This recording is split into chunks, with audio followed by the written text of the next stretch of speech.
This week in London, there will be an independent tribunal to collect information on Uyghur genocide being perpetrated by the Chinese government. It is important that the audience for these tribunals to be as much as possible. You will be able to hear from a variety of witnesses and experts about the situations and the specific crime committed by the Chinese government.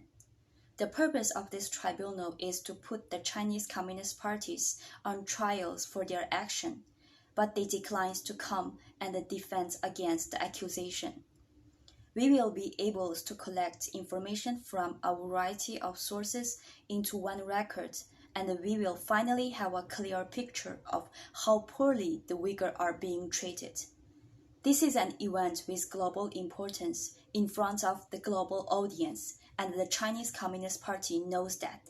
So they will try everything they can to undermine the event and the individuals who participated in this event. They have threatened the witnesses and taken retaliations against their families. Today in London, we can see so much bravery and strength. It should encourage the rest of the world to take action. You can watch the live feeds of the tribunals on the YouTube channel for the Uyghur Tribunal organization and find more information on their website.